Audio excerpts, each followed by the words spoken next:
The reason why I'm so in love with him, he's an old soul. Have y'all ever known anybody that was just born an old soul?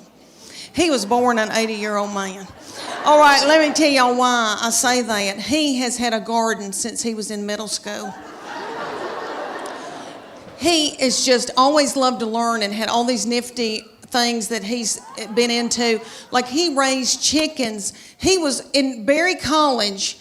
They have enterprises, business enterprises, and he started the cage-free egg enterprise. He raised 200 chickens while he was in college.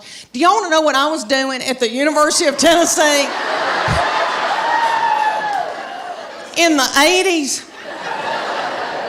I mean, let's just get it out of the way. Have I made out with anybody in here? Anybody?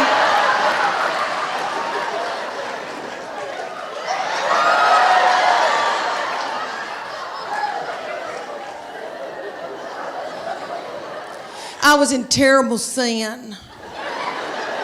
And I was down at Gabby's on the Strip. I don't know if any of y'all remember that Sodom and Gomorrah. I was dancing to Prince, but anywho. So anyway, all right, so he had his own garden. He now cans his own food. He can can food. Are y'all listening to me? He loved gospel bluegrass in high school. Honey, that's his favorite music that he loved. So I brought him to Dr. Ralph Stanley. I don't know if y'all remember Dr. Ralph. He just passed away, 90-something years old, godfather of Mountain Soul. I brought my son to the Bijou to see him. They propped little Dr. Ralph up on stage. Looked like he had a permanent. Almost threw my panties at him because that's what you do at Tom Jones. Anywho, so we're sitting out in the audience while Dr. Ralph's up here singing, and I thought, how many teenage boys are listening to this? Gospel bluegrass. What are they listening to, real teenage? You know, all right, Waka Flocka Flame. Rihanna, Lady Gaga, all that nasty goings on. I thought, wouldn't it be funny if I had to yell at my boy, turn that gospel bluegrass down. You're out of control. If I hear, I saw the light one more time, I'll never forget the day that I found out about her, and I feel terrible about it now. But I was overwhelmed. I knew something wasn't right. I didn't feel good. I thought, oh my gosh, surely I'm not pregnant this quick, this soon. And you know when you got to know something, you got to know it right then. I had no right then. I grabbed up my 2 babies and diaper bag and all that stuff you take with you everywhere you go, and I went to the Walmart in the foothills of the Appalachian Mountains. And I bought an EPT pregnancy test, and I took it in the stall at Walmart. And I tinkled on it. And my 3-year-old boy looked at me, he said, what, is it positive?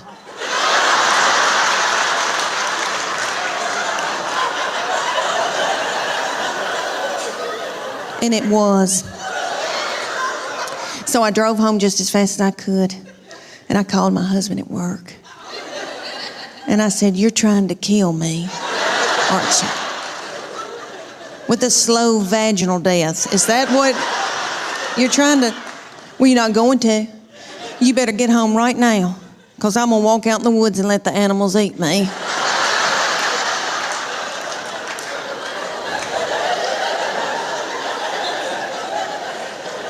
But let me explain to y'all why I was so torn up. I had a 13-month-old baby girl in diapers and a 3-year-old little boy in Superman panties with doo-doo balls falling out.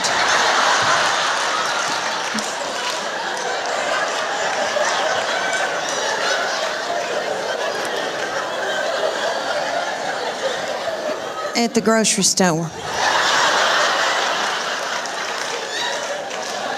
I thought, oh my Lord, did anybody see that?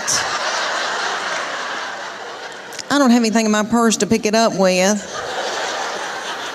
Is some little child gonna think it's a milk dud?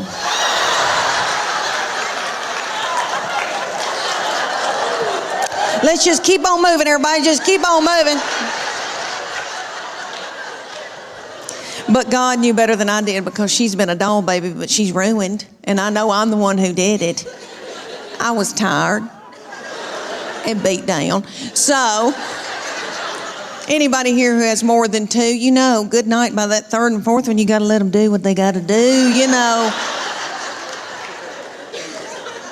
She still cries over anything. She cries because she knows she gets her way. I said, what's she crying about?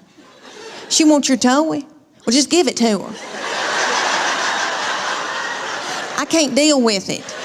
Nobody, this doll does not need to worry about me showing you my Spanx. Okay? Because you would, oh, thanks, he went. Because you would vomit. My darling. Because I'm 52 and I've lost my bloom. And life has kicked me in the teeth. And I eat sugar. And white flour. To push down my emotions. To keep from getting hooked on whiskey. Thank y'all so much for coming out tonight. Thank you. I've always loved Chattanooga because my best friend lives here, but also now I have something very special. My 22-year-old baby lives here now in Chattanooga. And she works for Make-A-Wish, East Tennessee. And you may have seen the video that Trish was talking about that's got over 15 million views, and I talk about her being mean. It's just to me. She's just mean to me, not other people. She holds it in so she can spew it out onto me. But she knows she's very sweet and very precious, and she's been backstage with me. But no, I'm not going to show you my Spanx, and you better be thankful I don't have on my Soma panties tonight. But my Spanx is like folding down over my stomach. My husband is a big old man, 6'4".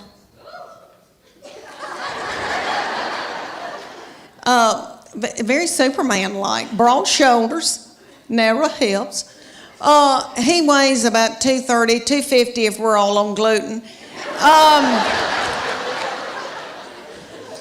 I am 5'8", I'm a big girl, and we breed big kids.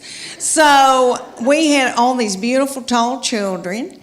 And my girls ended up playing volleyball and travel volleyball all over the United States, but they grew to be 5'8" and 5'9". We thought they were going to be taller. They wanted to be 6 feet so badly, and I finally said, you know, do you really want to go into the transgender store and get your shoes?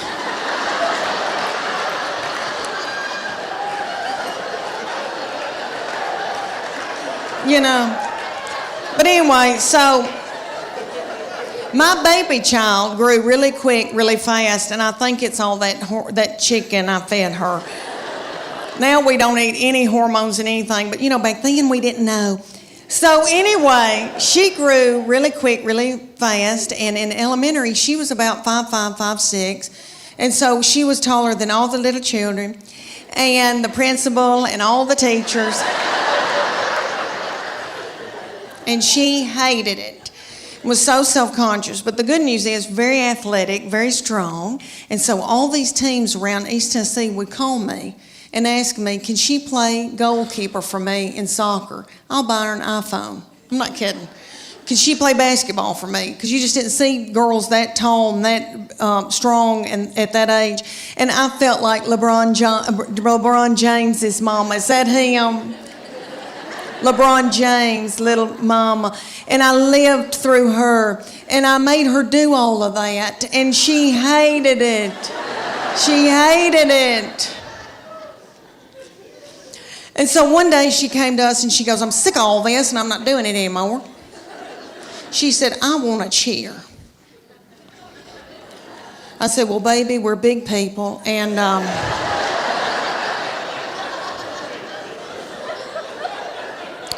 said, we don't tumble, but I'll try to figure this out. So I found out in the United States there's called competition chair. And we have it here in Knoxville. It's called the Sharks.